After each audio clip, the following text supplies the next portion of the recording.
Hi there, and a very warm welcome to Season 3, Episode 35 of People Soup. It's Ross McIntosh here. Well, the ACT matrix is just a really useful tool for helping you get clear about what you really care about and then planning how you want to live your life more in line with your goals and values. It's just a perspective taking exercise. That's what it is. We've been using it for quite a few years now. We've used it individually with children, with young people. We've used it at team levels. We've used it at family levels. And in the recent COVID situation, we've just been running out training on it across, I think we've done 60 or 70 different workshops on it now. So it's just a really versatile tool, which I'm now more convinced anyone could just come along, pick up, and either use it for themselves or share with colleagues. P-Supers, thanks for tuning in. This week it's part 2 of my chat with pioneering psychologist Dr. Jim Lemon. You've just heard Jim talking about his use of the ACT matrix in multiple settings, and we cover loads more in our chat. Jim charts the evolution of the adoption of the matrix and the prosocial approach to changes within families, within and between teams and services in the NHS. To hear his illustrative examples and the way he describes the impact and growth of the approach is part of who he is as a human being, generous and humble. Listen on, I predict you'll feel the potential of the approach too. After listening to Jim, you'll also probably want to sign up for his workshop at the ACBS UK ROI Conference in November, and you can find more about that in the link in the show notes. People Soup is a community of people who are interested in behavioural science at work and how we can make it accessible, fun, and useful for ourselves and each other. At work, behavioural science has the capacity to enhance our well-being, help us be the person we want to be more often, and provide us with perspectives to enable cooperation, collaboration, and innovation. It was psychologist Abraham Maslow who said, "A first-rate soup is more creative than a second-rate painting," and that was the inspiration for this podcast. More than ever, the world of work is a heady mix of people, behaviour, events, and challenges. When the blend is right, it can be first-rate. Behavioural science and psychology has a lot to offer in terms of recipes, ingredients, seasonings, spices, and utensils. So welcome to People Soup, where we aim to nourish the mind and flourish at work. Reviews are in for our last episode, which was part 1 of my conversation with Jim. One of his former colleagues sent me a message on Twitter to say how much they enjoyed the episode and how they'd always found Jim to be a driver of change with a can-do approach to making a difference. Amen to that, and thanks to everyone who tuned in, reviewed and shared it. And if you'd like to find out more about the ACBS UK and ROI Conference in November, you'll be wanting to have a look at acbsukroi.co.uk, also in the show notes. If you do enjoy the podcast, I'd love it if you would subscribe, rate and review it, whatever platform you're on. It helps us amplify our voice and reach more people with stuff that could be useful. If there's an episode you particularly like, you can also drop some change into my virtual tip jar over at ko-fi.com/peoplesoup. And I'd like to send thanks and appreciation to our most recent sponsors on ko-fi.com. They are Teresa Burrows, Dr. Richard Coates, Lisa Falkingham and Dame Melanie Walker. For now, get a brew on and have a listen to part 2 of my conversation with Dr. Jim Lemon.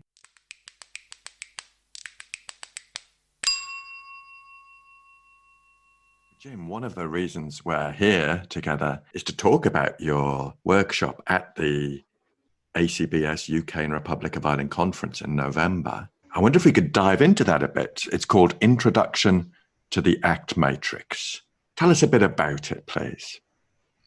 Well, the ACT matrix is just a really useful tool for helping you get clear about what you really care about and then planning how you want to live your life more in line with your goals and values. It's just a perspective taking exercise. That's what it is. We've been using it for quite a few years now. We've used it individually with children, with young people. We've used it at team levels. We've used it at family levels. And in the recent COVID situation, we've just been running out training on it across, I think we've done 60 or 70 different workshops on it now. So it's just a really versatile tool, which I'm now more convinced anyone could just come along, pick up, and either use it for themselves or share with colleagues. It's also, well, I find it's a really nice introduction to the whole CBS world. It's a nice visual tool. And I guess the idea of the workshop is we'll just introduce it, we'll just work through it, and hopefully people can leave with a new skill. I love the the humbleness of what you're describing here, because you are a pioneer in this. More people will use the matrix with individual, and individual maybe clinical work or coaching, things like that. But fewer people are using it in teamwork, in work with families of children with long-term health conditions, etc. So what sort of scenarios will you be covering? Can you expand on any of that? Okay, so what we'll probably do is we'll just introduce it. I'll just a little brief bit of background about it, and then we just do it live. So I'll just walk everyone through this exercise, and then we'll just see what happens. So it's not planned. The whole thing is just an experiment. You just try something out and see what happens. So I don't know if there'll be just me in the room in my hamster wheel. Perhaps. perhaps it might just be that, or there might be more people. They might be from different backgrounds. They might be wanting different things. But I think we'll just start live and just go with it. So there's not really a set format. We'll just get together and spend a moment gathering ourselves in the room. And then I'll just introduce it as I do. It's just a perspective. It's a tool which many people have found useful, and I'm happy to share it if people will be interested. And then we just walk through the exercise. We'll do it live and then get some feedback and see how people might want to apply it in different contexts. So I don't know who's going to be there in the room. I'm not sure what they'll be after, but I think it's that versatile. People can come with curiosity. They may have heard of the matrix. They may have never heard of the matrix. Yeah, and our recent experiences shows that that's absolutely fine. It's applicable in so many different contexts. So, I mean, I could walk you through basically what it looks like now, or we could wait to the workshop. I mean, it's just 2 lines in a circle, as you know, on a bit of paper. That's the beauty of it. It's that, what's that phrase? It's that simplicity, the other side of complexity. I think, Kevin Polk and Benji Schondorf, I think they've said in their workshops, it's a little bit like, driving a car. You can just get in, learn how to drive the car, and that's great. You don't really need to know how the engine works. If you want to, you can lift up and have a look and understand the mechanics, but they've sort of done all that work for you. So you can just get in and get away and move on with this tool. Love it. And I absolutely agree. I think it is something that's so accessible. And then you can start to realize, as you've clearly done, the different contexts or groups that you can use this with. Think about these principles of, from evolutionary science about variation, selection, retention. That's a kind of ongoing process of variation. The matrix has been around for a few years now, and people have been changing it and adapting it to different contexts, which is fantastic. I certainly, learned a cookbook approach and stuck with that quite a bit. But the more I'm mixing with other people, you realize people add parts to it. I like the addition you've made to it. That's a new one, isn't it? You put that little bit in the middle about noticing your experiences, the dimensions of experiences, and you add that bit about, was it with curiosity and kindness? Yeah. That's a really nice, I hadn't come across that before, so I saw you doing that. So sure, do you want me just to sort of tell you what the different parts of it are? Yeah, that would be great. I think it will give us a real sense. And then if the P-Supers want, they can actually look at your diagram in the show, which I'll put in the show notes. Ross, if you want, you can get a bit of paper if you'd like to. Yeah, I'm going to do it. I can't show you the screen now, but you could draw this out, and as could any of your P-Supers. If you just get a regular size bit of paper.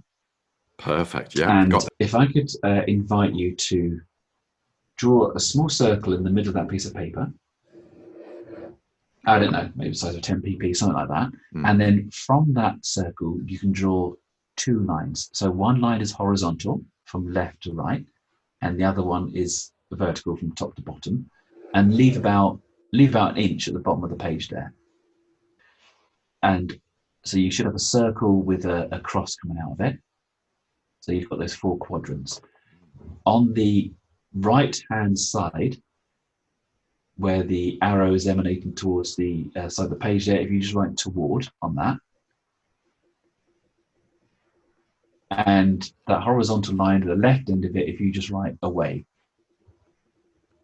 So you should have a circle, and there's a horizontal line. The arrow goes to the right, and that says toward, and it goes to the left, that says away. Does that make sense? Perfect. Yeah, got it. And then you've got on the line, the vertical one, at the top of it, you can put inner thoughts and feelings. And at the bottom of it, the bottom of that arrow, you can write outer actions. Okay, so then we've got these 4 quadrants here. So the first thing that we can focus on is that mammals, us, we tend to either be moving towards something, so that might be towards something that's important or something that matters to you, or we can be moving away from pain. Okay, so that's the discrimination there between away and toward. And what we know is that when we're moving towards things that matter to us, we have more vitality, more energy than if we're trying to move away or get away from something. So the second aspect of our experience is the difference between what's going on in our minds and what you are actually doing, what people could see you doing. Okay, so sometimes you can go around all day and you realize you're being an autopilot. If you're driving home, sometimes you're not quite sure how you got there, you miss different sections. Sometimes we're living a lot in our own heads, and just by sometimes pausing and just noticing where we are, it allows us to realize that those thoughts, those feelings, they can be driving our behavior without us perhaps being fully aware of it. So in the circle there, we write noticing. And what I really like is the bit that you've added to it. You say, don't you, noticing my experience with kindness and curiosity. Mm. So now with this tool, we're able to notice those 2 dimensions, and we can sort any experiences into one of those quadrants. Anything about that not make sense? No, I love the way you describe it, Jim. Thank you. There's no trick questions to that at all. So what we might do is then work our way around the quadrants just to put some information in there. Mm. So how about the top right? We might call that number 1. Yeah. And we might write a little question in there. It might be, I don't know, who or what really matters most to me. We might, underneath that question, also write, what qualities do I want to bring? My apologies. I think there's a hospital trolley going past the door. Can you hear that? Yeah. I was thinking, oh gosh. Yeah, it sounds like a Sherman tank going up the corridor. But I think it's probably just hospital supplies. Okay. How about if we'll just put the questions in there, then we can work through them a little bit. So the bottom right, we might put that number 2. We might in there put the question, if I was really living in line with the values and the overarching goals I expressed in one, what would I be doing more of? What would I be doing less of? Now, of course, I'm just giving you the vanilla option here, but you can adapt those questions, whatever fits your context. Mm. So that number 1, who or what really matters to me, that could be a general one, but it might also be, what matters to me about this situation. Yeah. So we've been doing it a lot at the moment in this COVID situation, what really matters to me. Or it might be what's really important to your listeners or your P-supers, or what's really important to you about doing the podcasts. Mm. You can adapt it to whatever the context is. Mm, and I think that's the beauty of it, yeah. Yeah, so that allows us to get some sort of clarity about what we really care about, what's really important to us, and the kind of way we want to be in this world. And it also links into what that would actually look like. So if you're feeling, quite artistic, you could draw a little camera on that bottom half, because they're the actions people would actually see us doing. Mm. So it might be, I don't know, what do you want to go with? This podcast, COVID, general life? We can go whatever. Do you want to do the podcast here? The P Super? Yeah, go for it. So that might be, okay, if I'm filling that in, it might be what matters to me about being part of being a P Super. Well, it might be about, I agree with the value of sharing the knowledge of CBS and how people can use it in their own lives and use it in their workplace. Absolutely, that's something really important. And I guess I want to be authentic and I want to be useful. That's the kind of quality I want to bring. And we've spoken before. I really like your work, and you've really helped me out with some work here.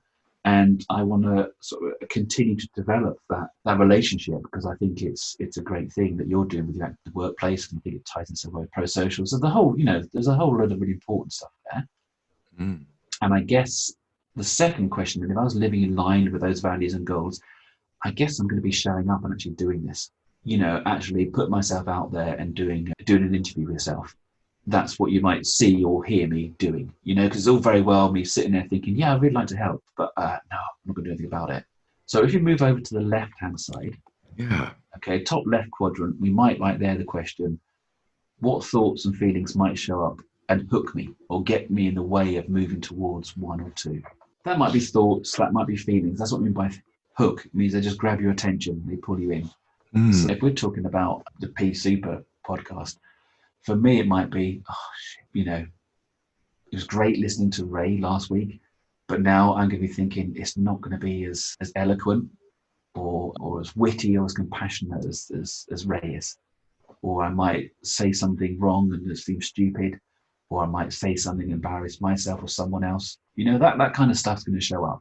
And then we might move to number 4. So that would be the bottom left. And that might be, if there was a camera on the wall, what might it see me doing when I'm really hooked by the thoughts and emotions in 3? Okay. So I guess in my example, what it might be, I'll keep avoiding it. It might be, I'll just tell Ross, I'm really busy at the moment. Let's maybe look in a couple of weeks' time. And if I could do that long enough, eventually it will just fade away. Or it might be, I'll over-prepare. So I'll send you a list of possible questions to ask. So I could, and I said in that email, if you could set up so you can make some comments and I can make a witty off-the-cuff remark completely spontaneously. But we can rehearse it a few times first. And I guess along with 4, we might want to add a sub-question there, maybe 4A, is how well do those behaviors in 4, how well do they work in the short and long term? So it could be that if I notice that I feel anxious, have thoughts about, going to sound rubbish, it won't be good enough, whatever else. If I get hooked those thoughts and feelings, I might delay, keep moving the date back. And in the short term, that would actually work. That would be pretty effective. I'd probably feel a lot better about it. But in the long term, that might not move me toward what I care about. So my behavior, it's kind of been more about getting away from that pain, from that discomfort, not so much about moving towards what I care about. And then there might be at the bottom of that little diagram where we've left maybe a little inch there, I might then say, okay, let's just take a step back and look at the whole of that experience. So I might write there number 5, noticing the whole of my experience in this moment. What else do I need to do to remain aware, compassionate, and effective? So when you step back and you look at that diagram, it gives us an idea, look, this is what I really care about. These are the things that I want to do to move toward it. This is the stuff that shows up, and these are the things that I can do to try and get away from that pain. How's it working? And this is not about right or wrong. This is not about whether things are true or not. It's just our experience. It's just a game. It's a way to sort that stuff out. There is no right, wrong. It really isn't a judgment. It's just about recognizing, that shared humanity that I'm pretty sure that most of the people, if they're asked to come onto this PC, but will have those similar thoughts. That's a human condition. We don't want to be exposed. There's a threat, and our natural response is that fight or flight, to try and get away from it in some way. So we don't need to be harsh and critical. I think it's about just being open to that and just allowing it to be as it is. It's kind of being in contact with ourselves as whole human beings, both the parts that we'd be happy to share, the stuff that you value about and doing that kind of stuff, but also being okay with that stuff that's going on the inside, those thoughts, feelings, that fear, all that kind of stuff as well. Not pushing it away, just saying that that's me as a whole person. And I guess that number 5 bit about, well, when you notice all that, what else do I need to do? And that is, well, maybe some bit about that is just maybe keeping that there as a bit of a reference point to say, what's going on here with my behavior? What's influencing it here? Are there small steps I can take? Are there small goals I can, are there ways I can check things out to maybe allay some of that anxiety, but not be ruled by it? So that's just an example for here now, because that's the thing that's currently going on. Did that kind of make some sense? I'm going to hold up my... that's cool. It's not quite neat enough, but I will share a version of that with the P Supers. But Jim, that was captivating. That was amazing. I really love the way you were flexible enough just to ask me to draw the matrix myself and then took me through it. But I think what's so powerful is your willingness to be vulnerable and open and talk about yourself coming on the podcast. It resonates so much with me as the host because I have very similar stuff going on. Yeah. Like, how can I interview these gods and goddesses in my world when I'm just this Egypt who has a crack at things? I really notice this thing, and every time I press publish on an episode, I'm like, this is going to be the one where someone goes, you're an idiot. What are you talking about, man? And it's funny, isn't it? Because before you're recording, we were chatting, And I was saying, what I'm really enjoying about pea soup and the pea soupers is that openness and that willingness. It's actually made it a very enjoyable experience. This is actually a human who's talking to you. Mm. You know, so as we were saying, whether it's being vulnerable or the ums and ers being kept in there, you know, it feels live. This is what it means to be a human. This person's out there willing to make themselves vulnerable. And I think that's where you get trust comes from that. So Mm. if people display, if they're if they're willing to display some vulnerability and that's richly rewarded, that's going Mm. to start to build that trust and that connection. Mm. Whereas if that is met with an aversive experience, it's not going to happen again. So I think there's a part of us that's kind of modeling that. So especially when we're working with families or people or groups, it's modeling first of all. So sometimes we start off with something fairly light-hearted-ish. You know, I think I've kind of disclosed the fact. I was thinking, oh God, like div. But that's not some hugely traumatic experience. But still, it's a graded step in that direction. So we might do that. And then what we do is we might just ask people to share what their experiences were of it or what showed up for them. Mm. So I might walk through it or we might just do it a section at a time. I really don't know. I've not really planned it until it happens. We'll just see how things go in the room at the time. But you get there in the end. It doesn't really matter which way around you go. I learned from you because you do it a slightly different way. You do it on the floor with tape and everything, Mm. which I think is fantastic. Absolutely great. And I think I've probably taken a few of your phrases. I've watched you and listened to you on a few of the workshops. I thought, actually, that's a really nice phrase. The way you put something and I can see the reaction on the participants, that really works. So I'd definitely take that one away. So yeah, so that would be maybe the vanilla option. And then we might say, where do we want to go with this? What showed up? And then once we've done that, we've then got this framework. So the experiences that people are having, we can then put them onto our matrix. So I might say, you know, what shows up for people, and they might say, oh, you know, I can never do that though, or something like that. That you make it look easy, but actually, if I did that, it would get screwed up. It wouldn't work, or someone would challenge me on it, and it might be okay. Where would we place that on our matrix? And people are really good at working that out very quickly. So okay, that sounds like that'll be the sort of thought that I might have about it. And if I don't want to ignore that completely because there might be some useful information there. I don't want to push that away. But if I'm pushed around by it, then I'll never take that risk and try it out. So it might be, okay, let's go bottom right and try out some small steps. Let's actually test that out. Let's test that out maybe with people who I know who are safe just to get some feedback and start to build those skills. Brilliant. I wish I could attend all the workshops. Yeah. I think the beauty is they'll all be recorded. So I think if I've got that right, they'll all be recorded. So we can have the joy of attending all three. That's good. That's always nice to raise your anxiety levels as well, isn't it? Let's record this so we have some evidence that will be sealed there now about your various incompetencies or ramblings or whatever else. So that's always good as a live experiment there. How you have to make space for those thoughts and feelings. But you want your hamster wheel. Yeah, I know there's an irony there, isn't there? Yeah. You know, I'll be really quite anxious about, oh man, will I get the right word? But then I'll be quite happy to be lowered on stage in a giant hamster wheel with a silver costume on. And yeah.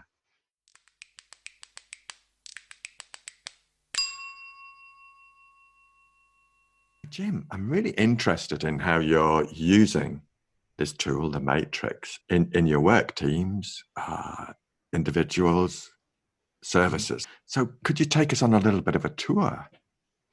Yeah, sure. I'll be happy to. Now, obviously, if I'm talking about patients, to respect confidentiality, I change some details around, but hopefully keep the essence of the story there. So you'll notice if I'm pausing sometimes, I'm deliberately making sure that no one could possibly identify anyone. So this certainly gives a flavour of it. So a few years back when we started here, we had some young people with long-term health conditions, some life-limiting conditions, who are really struggling with managing their conditions. So they're struggling in terms of taking their medication or doing the exercises they need to do to stay well. And there's a whole number of reasons for that.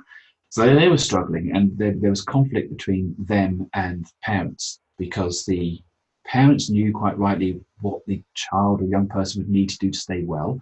So there was a level of frustration and fear for them as well. Also, some of the clinics they were just really difficult. They were really awkward because it felt sometimes as if the parent was either having to support the child by sort of colluding or maybe, not being fully open with the truth. because they were kind of trying to protect their child who felt they were being put upon by the team. And the team felt they weren't really connecting with the parents, that they became a bit more of a them and us sort of stuff. So there's a lot of tension around this.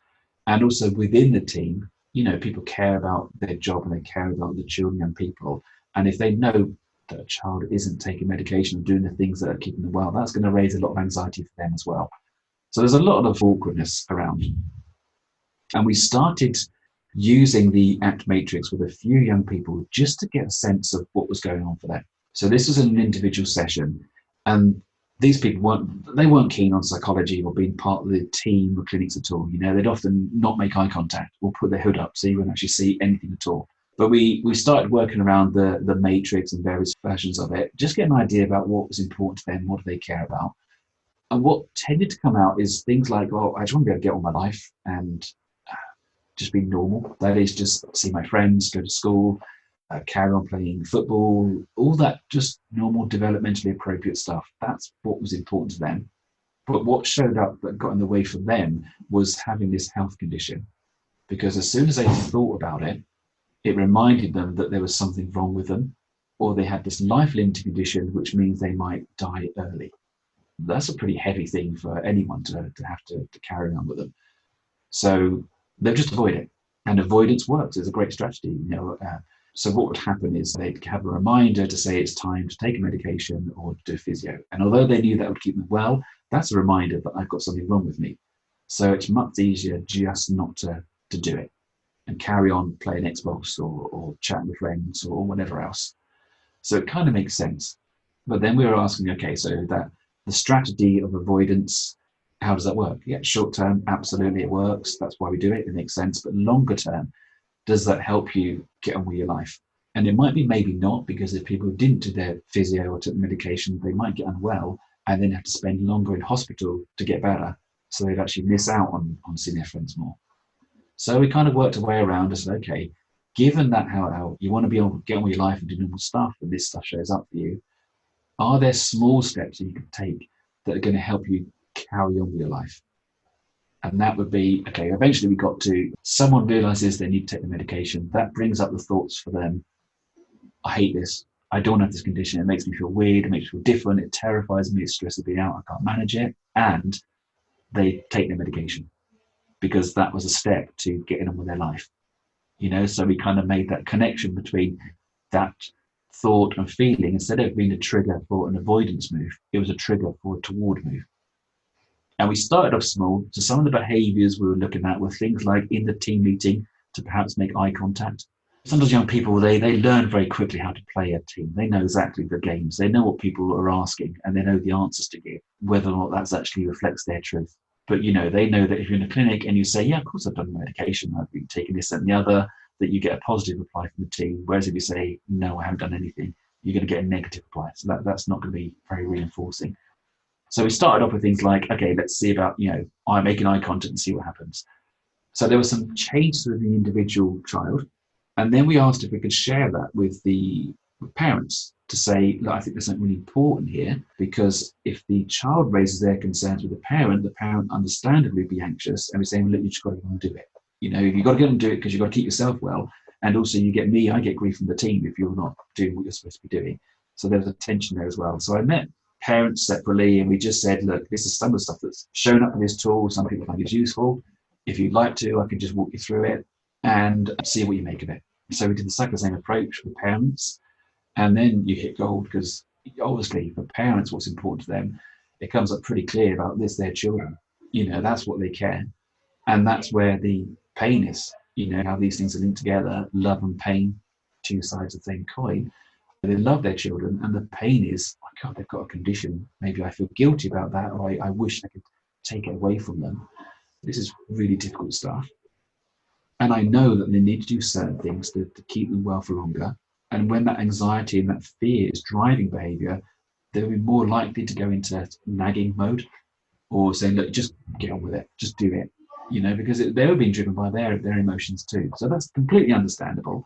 And then we were saying, okay, so are there things that we can learn to do when we notice this stuff showing up? So then we practice that.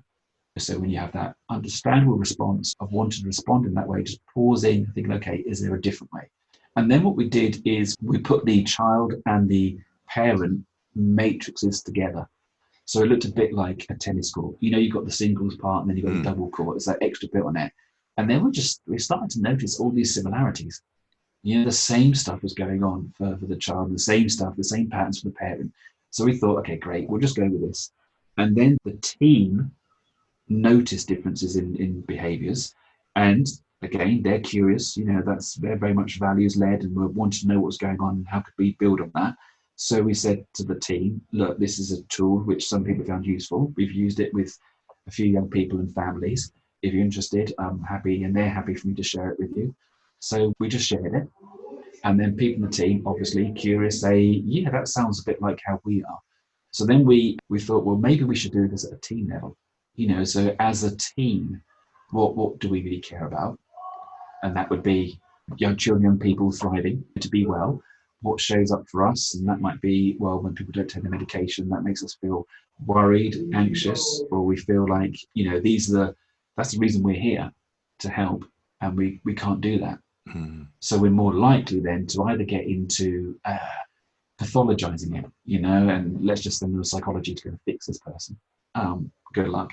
Or we might start to come up with ideas and reasons for the parents. Not so much parent blaming, but just, put the responsibility on them, which doesn't work. That just leads to more conflict. So then we said, okay, how can we use this tool to make some little steps toward it? And we came up with a number of things, like we created a culture that we wanted children to feel safe, feel trusted, and trust to support them. That's what our values were. So when a child came in and we asked about medication, that kind of stuff, we tried to create the atmosphere that we valued honesty. So it may not be the answer that we wanted, but we really appreciated that because that allowed us to then think about how we problem solve. So in fairness, the courage of young people and children who took those first steps and started a move towards honesty, I think that's a hugely courageous move. For a child in that context, just to maybe be a little bit more honest. So, say they're supposed to be physio 5 times a week, and they used to say they did it 5 or 10 times a week, whatever, and they clearly weren't. But then they'd say, well, I've done it maybe 4 out of 5 times, which we kind of suspected probably meant 1 or none. But even so, saying, look, we really appreciate your honesty and saying that you haven't been able to manage to do it all the time. That's totally understandable. How can we help you nudge it up a little bit? So we changed the whole conversation around, which was wonderful. So we were thinking then, look, how can we do this whole ACT stuff? It seems to work here. There's something really powerful. Can we do it at a team level, a group level? Because this is not like a group therapy, where you have a number of individuals in a group setting. There's something about the team level stuff. And this is quite a few years back. And I just happened, again, one of those fortunate things, I was getting some supervision, catching up with David Glanders up in Edinburgh, and I explained the situation to him. And I think the generalizing the core design principles, the David Slade Wilson paper, had just been announced. I may be wrong with my years. Was it 2012, something like that? I'm not sure. So I saw this and I didn't really understand it, but I could see there was something really useful in it. So I think I just contacted them, I just emailed them and said this thing they're talking about, this prosocial, it sounds like there's really something in it. And the research team there were kind enough. They just sent me a paper version of the notes, how they've been developing the model. So we thought, this is fantastic. How can we start using that here? And that was the start of it, really. Jim, thank you. It's really powerful to hear how it moved from the individual to the family. And then when you combine those 2 matrices, what happened? Yeah. I love that revealing to the different parties involved. And I'm fascinated by your work now with teams. If you're willing, tell us a bit more about prosocial, please. Prosocial. Okay. So we were looking at how can we work together as a team better to move towards shared purposes, and also what sort of things were we struggling with. And the timing just seemed to be at the same time the whole prosocial stuff started. So prosocial, I guess in its simplest way, it's how you can get teams to function better together. It's based in evolutionary science, political science, and contextual behavioral science. All right. So the evolutionary part of it is that as humans, we're not so great by ourselves. You only got to think for a minute, if you're dropped into the savannah somewhere with tigers and lions and stuff around, how long would you last? I won't make it to lunchtime. I'd probably be lunchtime. But what we do have is the ability to coordinate our behavior with others, and we can achieve far more with other people than we can by ourselves. And that's just such a blindingly obvious point. Sometimes we don't even see it. So we use the examples. If you got here today and you traveled on the roads, then other road users or pedestrians had to follow the same kind of rules and coordinate their behavior to get here, for the building to work, for electricity, for the market pens to work. There's a lot of coordination involved. That's how we do things.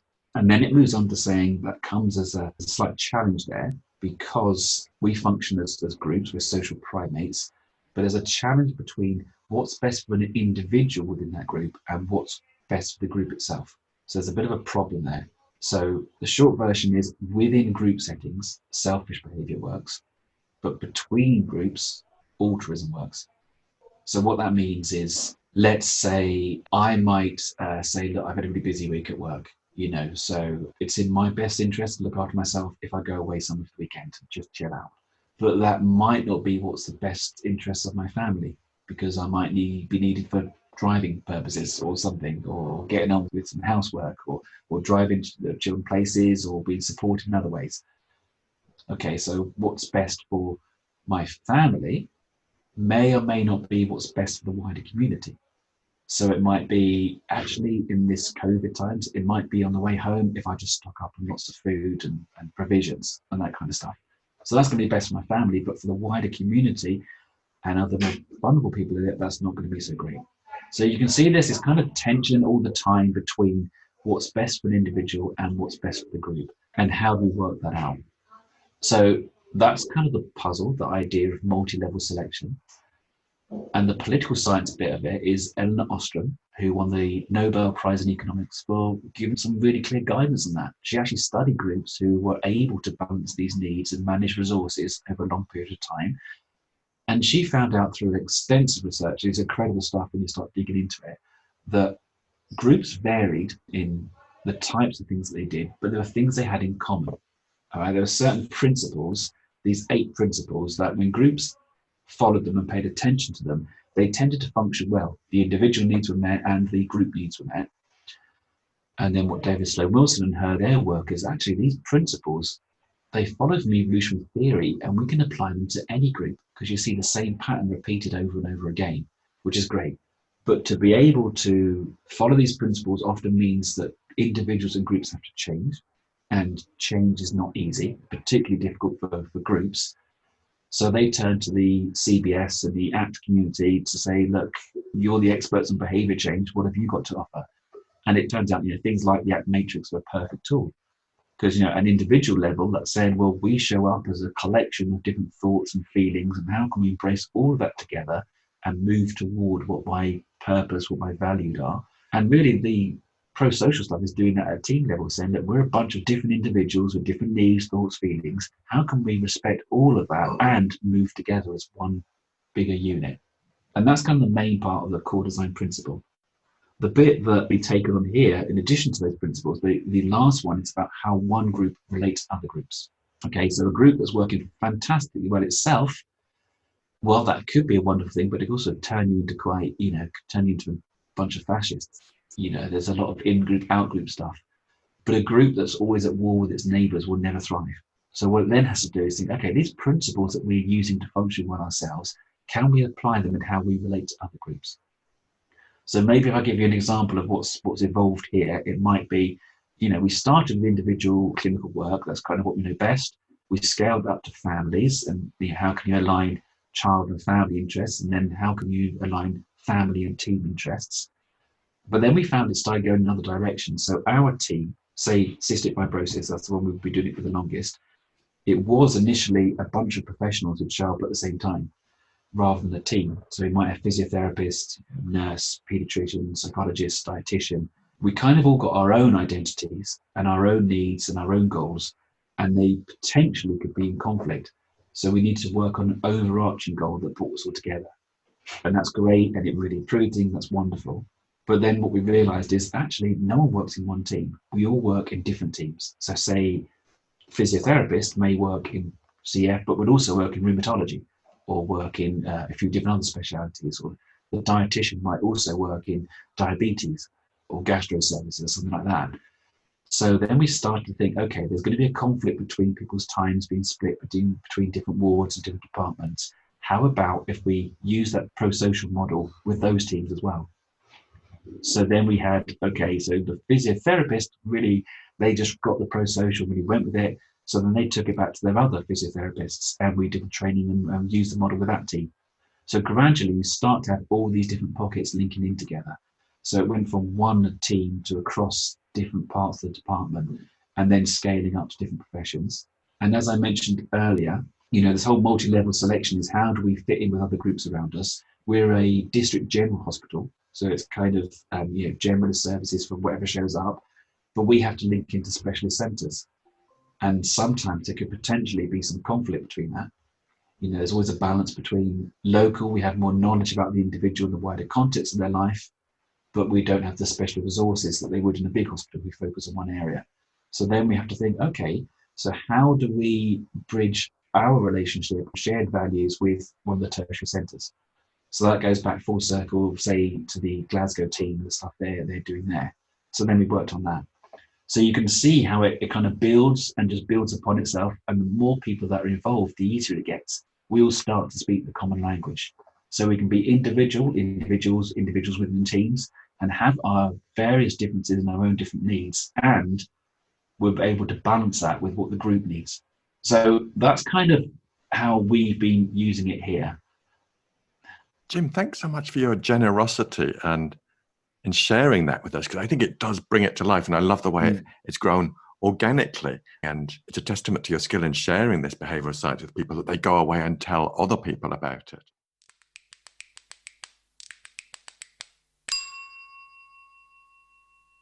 What are you working on currently and kind of what's next? So just to take a step back, okay, when I first started doing this ACT stuff, I thought, this is great. So I read The Mindful and Effective Employee, and I thought that's absolutely fantastic. And those exercises are exactly what we need. Because I think where the prosocial wasn't working, we didn't really have enough individual psychological flexibility. So we needed to kind of address that before we did the prosocial. Some people who I think if we had done some sort of measurement would have scored pretty good on psychological flexibility. They just got it and they just go with it and just thrive. So lots of nurses and pediatricians have just said, yeah, this is the framework that allows us to do what we want to do anyway. So it's great. They get it. Other people weren't quite at that stage for a number of reasons. And it was thinking about what can we offer? But at the time, I didn't have the skills or the confidence or the resources to roll out training for staff. And also they wouldn't have come along. So I knew about the mindful effective employee and really wanted to do it, but I couldn't find a way to fit it into the organization here. And then, heard about your ACT in the workplace stuff and I've read your stuff. It's absolutely fantastic. I'm thinking, if we could just bring that here and share that at group level with people, that would deal with the whole ideas of psychological flexibility, introduce them to your 3 pillars approach. It's such a nice way into it. It's absolutely fantastic. Then we'd prime people so that when we go to the prosocial level of stuff, they get it already, So I'd been going around saying about prosocial at the team level, but not quite clicking in terms of the people who weren't keen on psychology or their learning history meant they were cautious about it, or they didn't see that as a part of their role. They saw it as a separate sort of speciality. I was basically missing your ACT in the workplace bit. That's why people were saying about speaking to yourself. That's why I was also following you around Dublin while you were following me around, because it seems if we put those two things together, what people said, the real benefits of your work, it'd be fantastic at an individual level and people are functioning better as a team, but they were embedded, nested in other teams and other organizational structures which may not be as supportive. So they were feeling conflicts and they were feeling tensions, and that wasn't something that they were able to directly address. So I think for future developments, it's bringing in your stuff into that prosocial framework and just spreading it across different departments. But that was before COVID. As you know, we had a number of things planned, but then COVID showed up and we were redeployed into different areas. So the areas I was redeployed into was staff support. So psychology support for staff during the COVID crisis, which was a new challenge, new opportunities. I think we had, a week to sort of put services together. All the clinics were cancelled, everything was put on hold, wards were, as much as possible cleared out. It's phenomenal how quickly things can happen. And myself, I've had the real privilege of, I've got to work now with colleagues, old friends, and made new friends from different specialities across the psychology department, across medical settings. And it's great because we've been responsible for staff support, and some of that has been more of a triage service. So, there's online resources, there's a phone line, and there's some great people who've been staffing that to support staff through this. And we had an in-reach part of the service.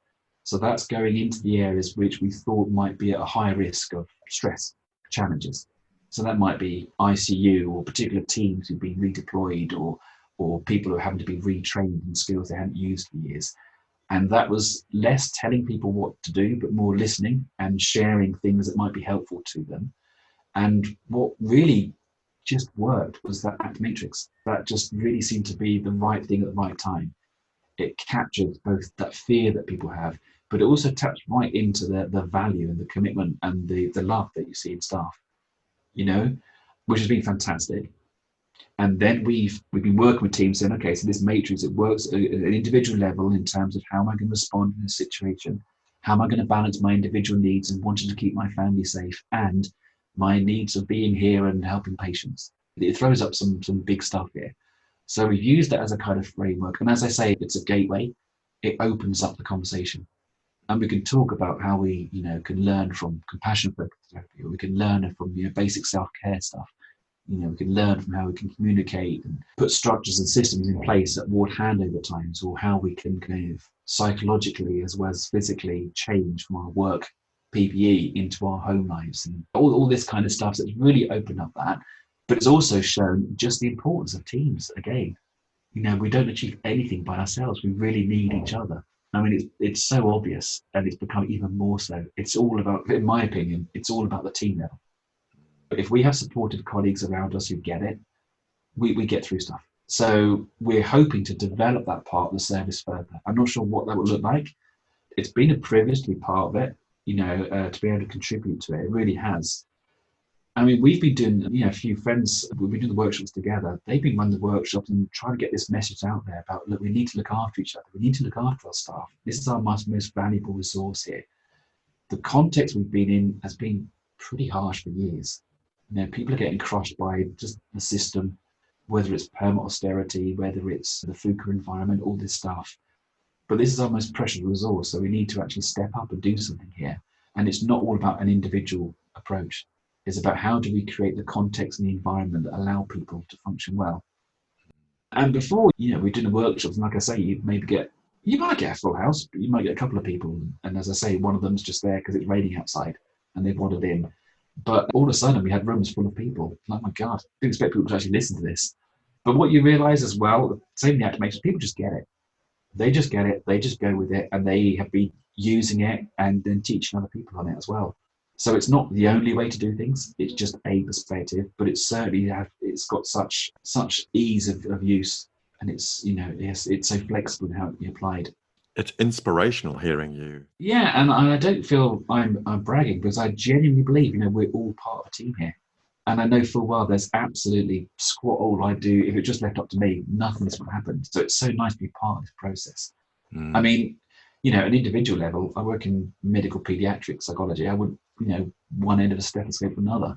Other than if a child banged their knee with a Calpol, that's about the extent of my knowledge. So I'm completely dependent on my colleagues and the team for knowing what to do, bring it all together. And you see the same thing. The way this service has been set up really quickly, it's all about how we can work together for a bigger purpose. And you just see the same thing repeated again and again and again. So it's kind of cool to be a part of that, really. And P Supers, me and Jim have already started the germs of a conversation about let's put our heads together. Yeah. When we start to emerge into the next phases of the pandemic and unlocking, etc. Let's put our heads together and have another conversation about this. So watch this space, more collaboration. Yeah, absolutely. Between us will be happening. I'm absolutely intent on that. That's really exciting. Yeah, we're looking forward to that. Fantastic. Jim, ask my People Soup guests if there's a takeaway they'd offer to our listeners. And we've covered such a broad range of your work and your approaches. Are there any words you'd finish on? I don't know if I have an all-encompassing point. I guess it's just I'm always becoming more and more aware just how connected we all are, that we all influence each other, we all learn from each other. And I think what I learned years ago is every opportunity, every encounter, it's an opportunity to learn something. And I guess that speaks to the privilege of doing this kind of work. People they're vulnerable and they share personal things, whether it's from their history, it's their hopes, their dreams. And I think we're really privileged, and it's great to be able to share that, to learn from it and pass it on. And I think that's a perspective we could all adopt in our working lives, well, in our whole lives. But yeah, sometimes I think, we think, oh, well, I'm just a tiny cog in a big machine, but I think it's okay to be a tiny cog, We can't all be Gandalf. Sometimes I aspire to be Samwise. Lovely. Jim, thank you so much for your time this morning. I'm so grateful for your generosity in what you've shared with us and the insights you've given us. Thank you for being so patient and listening. I hope there's something useful there. Oh, goodness me. Absolutely. Well, it's been phenomenal. Recording. Can I just, say I really appreciate your work. And when I've been listening to the People Soup, I kind of felt that same vitality and that energy when I first started finding out about ACT. There's something really powerful here. This is something that's really, really valuable. So thank you for just doing your thing. I think it's absolutely great.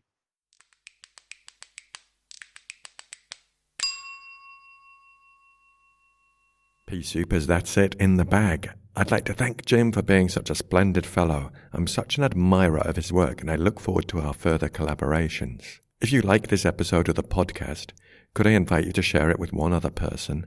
I'm really keen to spread the behavioural science and skills with more people. Of course, a subscription, rating or review are also very much appreciated.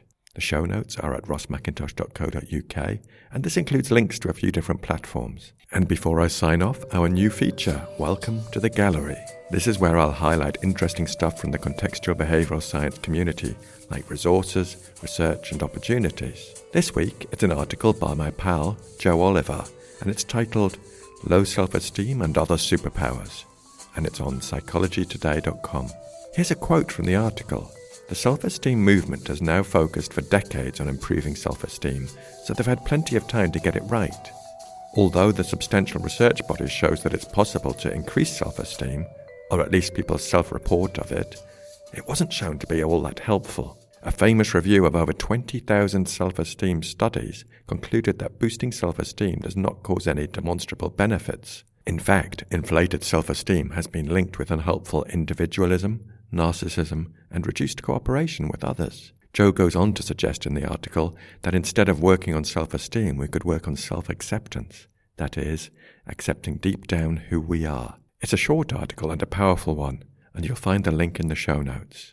I love to hear from you, and you can get in touch at peoplesoupod@gmail.com. On Twitter, we are at peoplesoupod.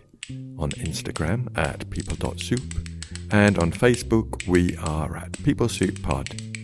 Thanks to Andy Glenn for his spoon magic and to you for listening. Look after yourselves, P-Supers, and bye for now. I mean, it's just an idea, but if you could sort out a hamster wheel, perhaps you speak to Joe Oliver or something. Is he on the committee, or Ray, the High Hegians? Yeah, he's a man who can get shit done, I think. Yeah.